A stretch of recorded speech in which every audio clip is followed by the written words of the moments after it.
place. Madison, put down the gun.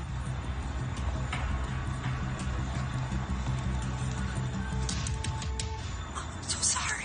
I got so angry I couldn't control myself. What? Hold on.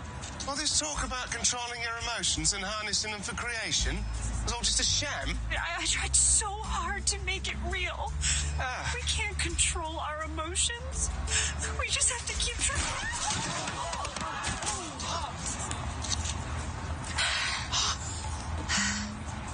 Listening to feelings, it's not my thing.